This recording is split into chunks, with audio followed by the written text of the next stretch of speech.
think about your goals. The very act of thinking about your goals makes you positive and purposeful again. There's a large body of psychological literature that revolves around the concept of locus of control theory. In more than 50 years of research, psychologists have determined that your personal locus of control is the determining factor of your happiness or unhappiness in life.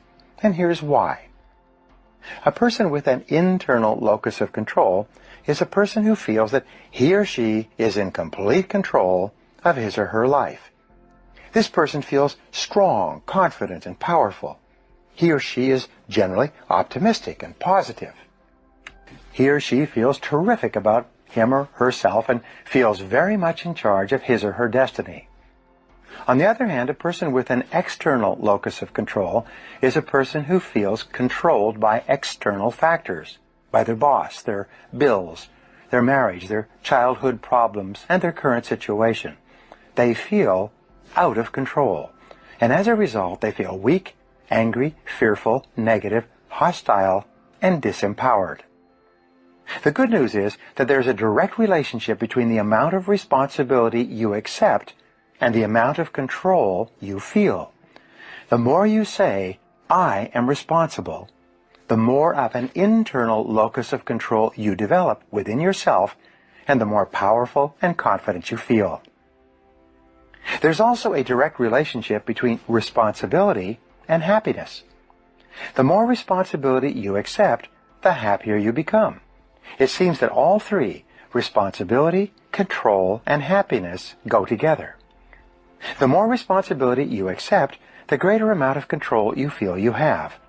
The greater amount of control you feel you have, the happier and more confident you become. When you feel positive and in control of your life, you will set bigger and more challenging goals for yourself. You will also have the drive and determination to achieve them. You will feel as if you hold your whole life in your own hands, and that you can make it into whatever you decide to. The starting point of goal setting, then, is for you to realize that you have virtually unlimited potential to be, have, or do anything you really want in life if you simply want it badly enough and are willing to work long enough and hard enough to achieve it. The second part of goal setting is for you to accept complete responsibility for your life and for everything that happens to you with no blaming and no excuses. With these two concepts in mind, that you have unlimited potential and that you are completely responsible, you are now ready to move to the next step, which is to begin designing your ideal future. Chapter 3. Create your own future.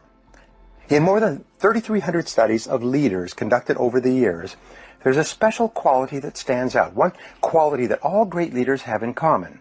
It is the quality of vision. Leaders have vision, non-leaders do not. Earlier I said that the most important discovery in all of human history is that you become what you think about most of the time. What is it then that leaders think about most of the time?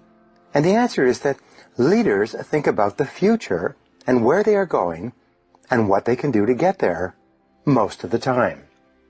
We call this leadership quality future orientation. Leaders think about the future and what they want to accomplish and where they want to arrive sometime down the road. Leaders think about what they want and what can be done to achieve it. The good news is that when you begin to think about your future as well, you begin to think like a leader, and you will soon get the same results that leaders get. In personal strategic planning, you should begin with a long-term view of your life as well. You should begin by practicing idealization in everything you do. In the process of idealization, you create a 5-year fantasy for yourself and begin thinking about what your life would look like in 5 years if it were perfect in every respect. The biggest single obstacle to setting goals is self-limiting beliefs. These are areas where you believe yourself to be limited in some way. You may believe yourself to be inadequate or inferior in areas such as intelligence, ability, talent, creativity, personality, or something else. As a result, you sell yourself short. By underestimating yourself, you set either no goals or low goals that are far below what you are truly capable of accomplishing. By combining idealization and future orientation, you cancel or neutralize this process of self-limitation. You imagine for the moment that you have no limitations at all. You imagine that you have all the time, talents, and abilities you could ever require to achieve any goal you could set for yourself. No matter where you are in life, you imagine that you have all the friends, contacts, and relationships you need to open every door and achieve anything you could really want. You imagine that you have no limitations whatsoever on what you could be, have, or do in the pursuit of the goals that are really important to you. When you practice idealization and future orientation, you make no compromises with your dreams and visions for yourself and your future. You don't settle for smaller goals or half successes. Instead, you dream big dreams and project yourself forward mentally as though you are one of the most powerful people in the universe. You create your perfect future. You decide what you really want before you come back to the present moment and deal with what is possible for you within your current situation. So, start with your business and career. Imagine that your work life was perfect 5 years from now. Answer these questions. Number 1, what would it look like? Number 2, if your work life were perfect, what would you be doing? Number 3, where would you be doing it? Number 4, who would you be working with? What level of responsibility would you have? 5, if you were at the top of your field, what kind of skills and abilities would you have? Number 6, what kind of goals would you be accomplishing? And number 7, what level of status would you have in your field if your career was perfect sometime in the future? When you answer these questions, imagine that you have no limits. Imagine that everything is possible for you. Imagine that you have a magic slate. That means you can write down anything you want. You can erase anything that may have happened in the past and create whatever picture you desire for your future. You can clean the slate at any time and start over. You have no limits. When you have clear, exciting goals and ideals, you will feel happier about yourself and your world. You'll be more positive and optimistic. You'll be more cheerful and enthusiastic. You will feel internally motivated to get up and get going every morning, because every step you're taking will be moving you in the direction of something that is important to you. Resolve to think about your ideal future most of the time. Remember, the very best days of your life lie ahead. The happiest moments you will ever experience are still to come. The highest income you will ever earn is going to materialize in the months and years ahead. The future is going to be better than anything that may have happened in your past. There are no limits. The clearer you can be about your long-term future, the more rapidly you will attract people and circumstances into your life to help make that future a reality. So here's what you should do in order to effectively apply the 80-20 rule to goal setting and to your overall productivity. First, take a piece of paper and write down 10 goals. Then ask yourself, if you could only accomplish one of the goals on that list today, within 24 hours, which one goal would have the greatest positive impact on your life? I ask this question of my clients all over the world. What is your most important goal in life right now, which you need to know, by the way, if you want to be successful? Then pick the second most important goal. What you'll find is that after you complete this exercise, you will have determined the most important 20% of your goals that will help you more than anything else you do. Second, you should work at those goals that you have chosen all the time. You often see people who appear to be busy all day long, but seem to accomplish very little.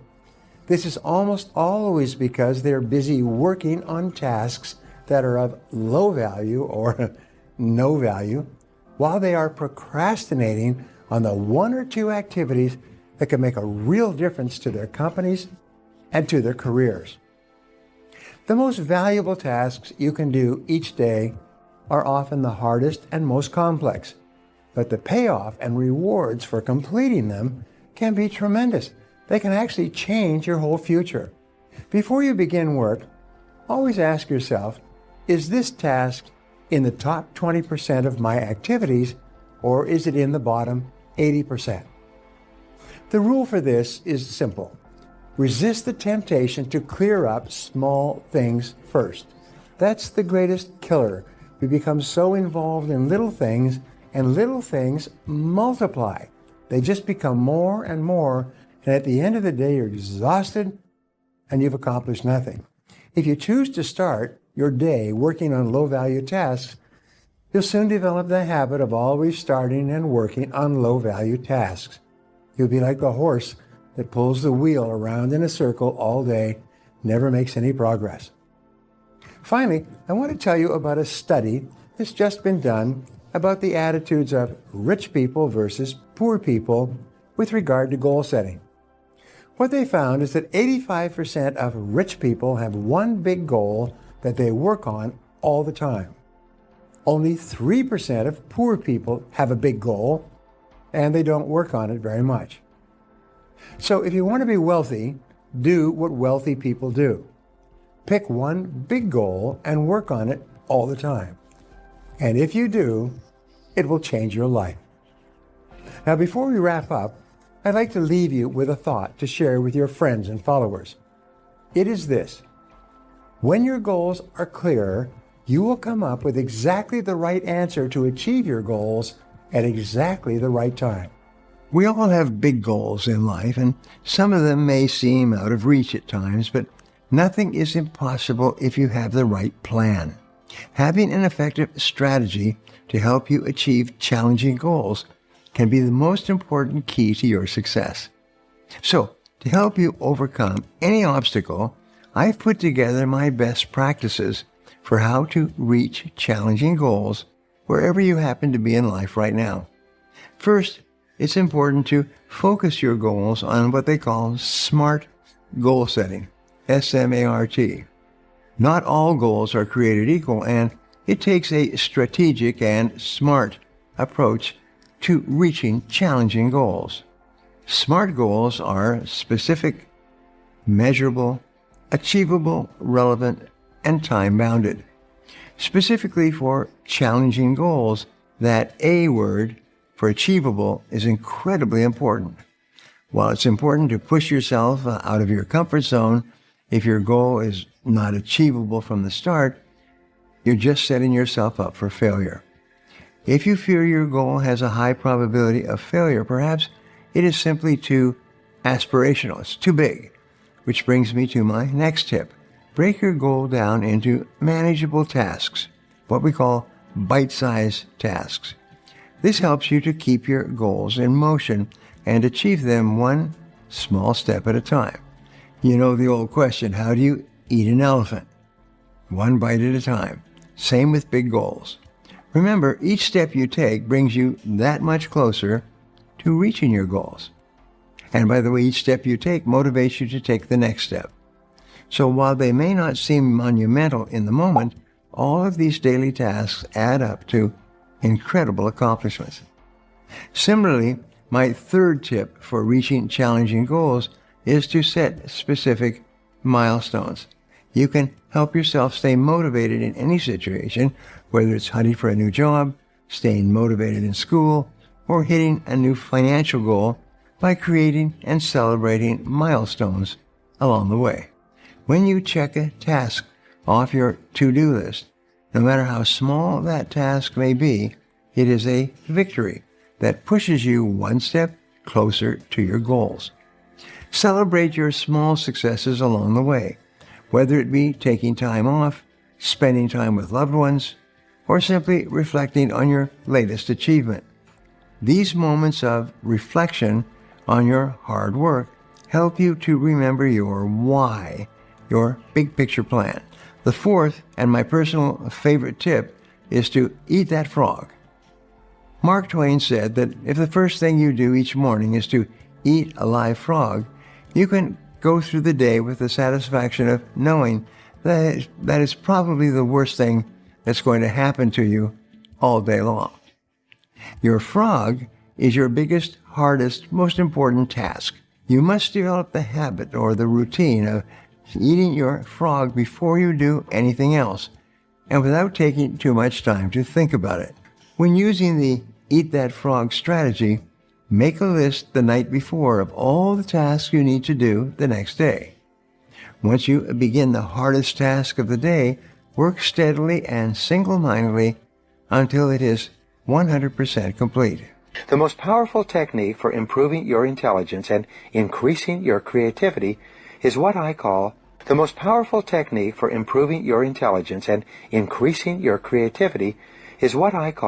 mindstorming. The way it works is simple. The results that you get will be so amazing as to be life-changing. You begin the mindstorming process by first getting a clean sheet of paper. At the top of this page, you write your goal or problem in the form of a question.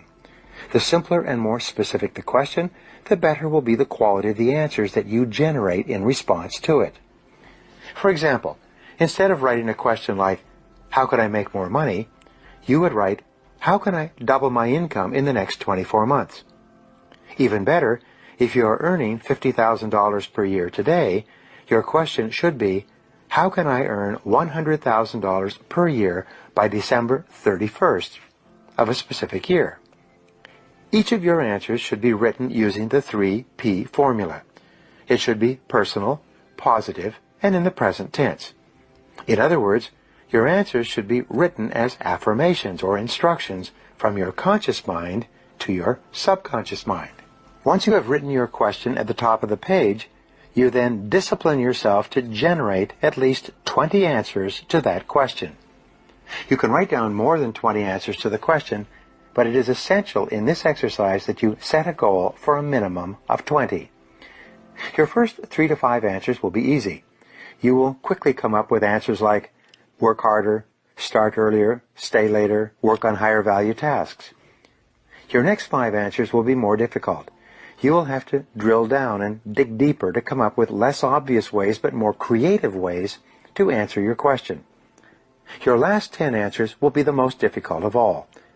Many people find this part of the exercise so difficult that their minds go blank. Their eyes glaze over. They become lightheaded with a rush of blood to their brains that takes place when you begin this process of pumping mental iron. However, no matter how long it takes, especially the first few times you practice this exercise, you must discipline yourself to keep writing until you have at least 20 answers. Sometimes the 20th answer that you generate will be the breakthrough answer that enables you to save yourself thousands of dollars and many hours of hard work. Often, your last answer is the inspired idea that changes your whole life and career. Once you have 20 answers, go back over your list and review your answers. Then, select at least one action that you can take immediately to begin moving yourself more rapidly toward your goal or toward solving the problem.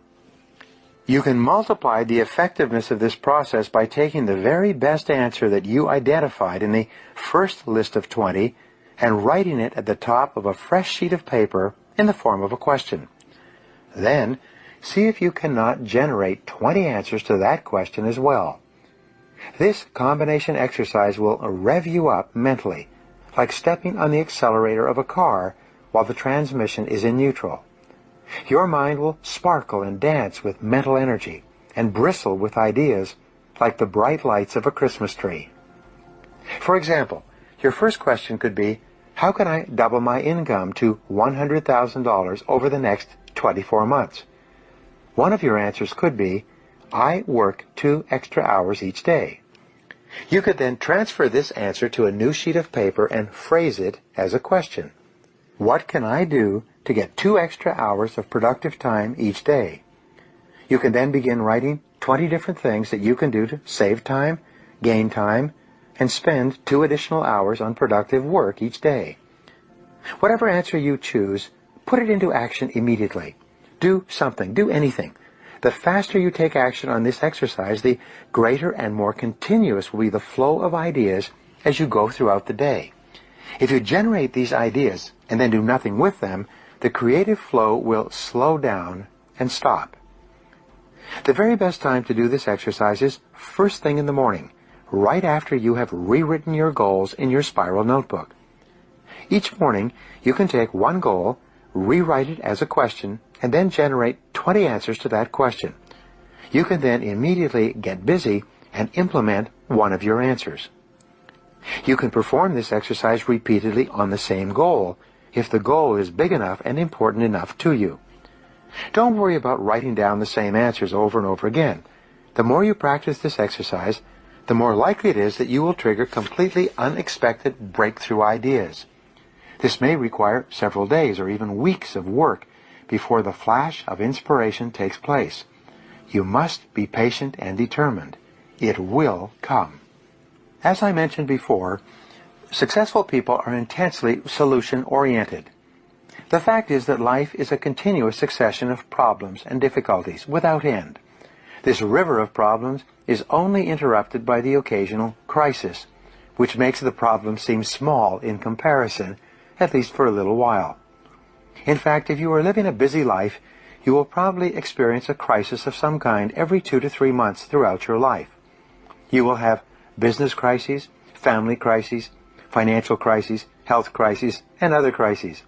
The problems and crises never stop. They keep coming like the waves of the ocean. The only thing you can control is your responses to these problems and crises, and therein lies the key to your success.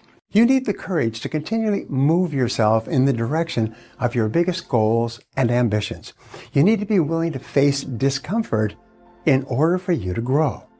You need the courage to launch in faith with no guarantees of success. Someone once wrote, "If every obstacle must first be overcome, nothing will ever get done." Courageous people are those who have a dream and set a goal. They make a plan, and they take the first step with no assurances and no guarantees that their efforts will result in success. However, if you look upon every step forward as a learning experience and every setback as a valuable lesson that has been sent to you to make you stronger and better, you will not be afraid to launch in faith into the unknown. You need the courage to risk failure. You need the courage to endure constant setbacks and disappointments and temporary defeats. You need to learn to deal with failure by realizing that failure is an indispensable prerequisite for success. You can't succeed without failing, and failing lots of times. Remember that wonderful quote from Thomas J. Watson Sr., the founder of IBM? He said, "If you want to be successful faster, you must double your rate of failure." He said, "Success lies on the far side of failure." You need the courage to treat failure as an opportunity to more intelligently begin again. You need to overcome the fear of failure by doing the things you fear over and over until the fear is gone. And then by resolving to bounce rather than break when things don't work out for you. You need the courage to turn toward danger continuously, to face the things you fear. Now, identify all the fear situations in your life that cause you stress or anxiety today. Decide what the worst possible outcome of each of these situations might be. Resolve to accept the worst should it occur. And then take action to resolve each of these situations. Refuse to allow a fear situation to remain in your life, dominating your thinking and emotions and holding you back. You need the courage to be willing to make mistakes and learn from them. All peak performers continually make decisions, make mistakes, learn from them, pick themselves up, self-correct, and carry on. Successful people are not those who necessarily make the right decisions all the time, but by hanging in there, they make their decisions right. If they make a mistake, they accept it. They learn as much as possible from it, failing and making mistakes, and carry on. The more you fail and the more mistakes you make, the smarter you become, and the more likely it is that you will eventually achieve your goals. You also need the courage to accept complete responsibility for your life, which means to take ownership for results. You need the courage to refuse to make excuses or to defend yourself. You need the courage to say, over and over again, I am responsible. I am responsible, and refuse to blame anybody else. When something goes wrong, you focus on the solution rather than the problem or the person. You ask, what do we do from here? What's the next step? What's the solution? What action should we take? You then pick yourself up and carry on, extracting the wheat, the lessons from the situation, and throwing away the chaff, the things that happened that you cannot change. The final courage you need is the courage to persist longer than anyone else. Persistence is the quality that will ultimately guarantee your success. Your willingness to persist in the face of every adversity can be your greatest asset. The ability to persist is the number one quality for success in every field in life. It can be the one factor that guarantees your success in the end. If you refuse to quit, you must ultimately succeed.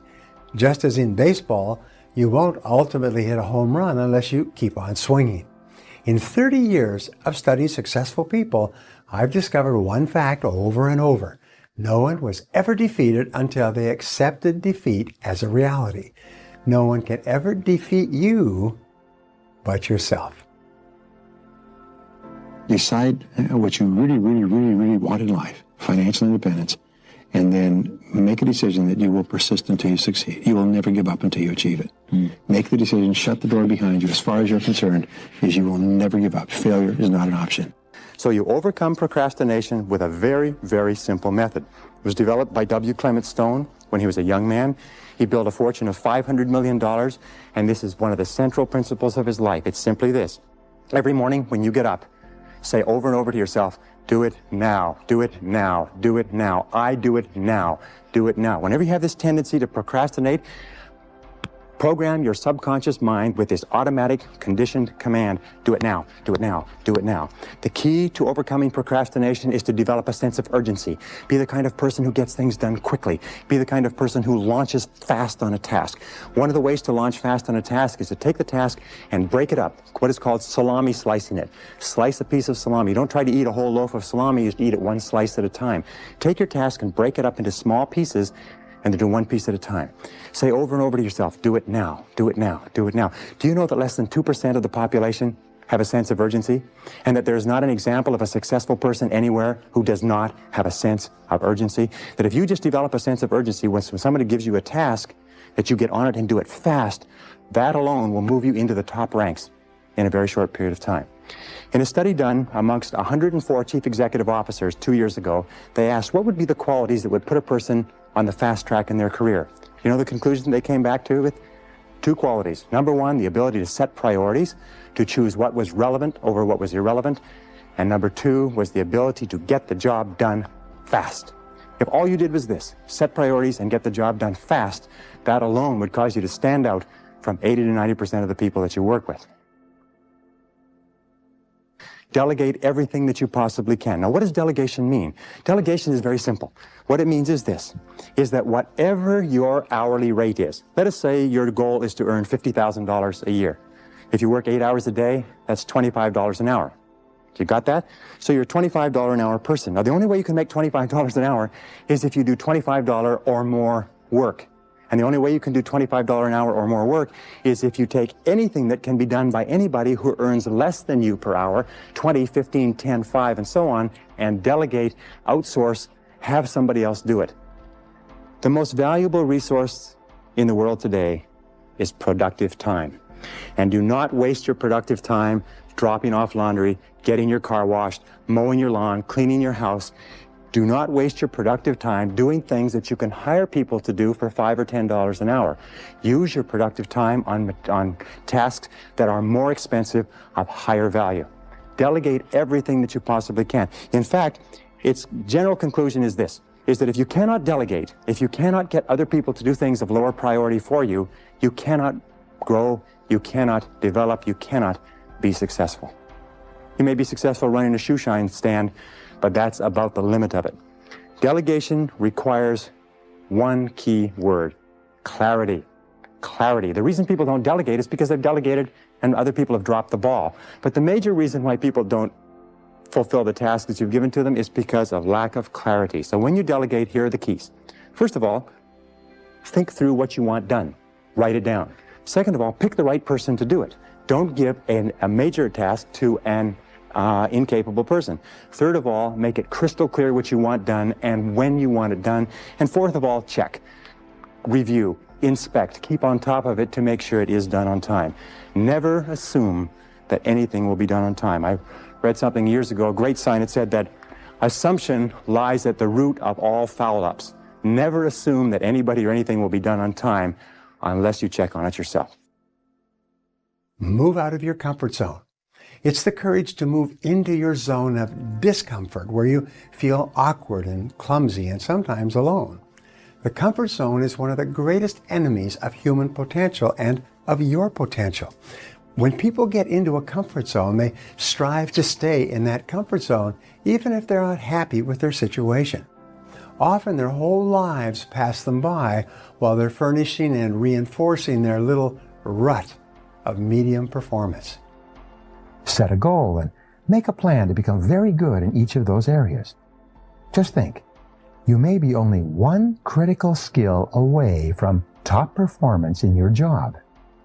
Here's one of the greatest questions you will ever ask and answer. It's this: what one skill, if I developed and did it in an excellent fashion, would have the greatest positive impact on my career? Let me repeat that. What one skill, if you developed and did it in an excellent fashion, would have the greatest positive impact on your career? You should use this question to guide your career for the rest of your life. Look into yourself for the answer. You probably know what it is. Ask your boss this question. Ask your coworkers. Ask your friends and your family. Whatever the answer is, find out and then go to work to bring up your performance in this area. There's an old saying that by the yard it's hard, but inch by inch, anything's a cinch. One of the best ways to overcome procrastination is for you to get your mind off the huge task in front of you and focus on a single action that you can take. Confucius once wrote, "A journey of 1,000 leagues begins with a single step." This is a great strategy for overcoming procrastination and getting more things done faster. You can accomplish the biggest task in your life by disciplining yourself to take it just one step at a time. Your job is to go as far as you can see. You will then see far enough to go further. To accomplish a great task, you must step out in faith and have complete confidence that your next step will soon become clear to you. Remember the wonderful advice, leap and the net will appear. A great life or a great career is built by performing one task at a time, quickly and well, and then going on to the next task. Financial independence is achieved by saving a little money every single month, year after year. Health and fitness are accomplished by just eating a little less and exercising a little more day after day and month after month. You can overcome procrastination and accomplish extraordinary things by just taking the first step, by getting started towards your goal, and then by taking it one step at a time. Now here's how you can put this idea into action. Select any goal, task, or project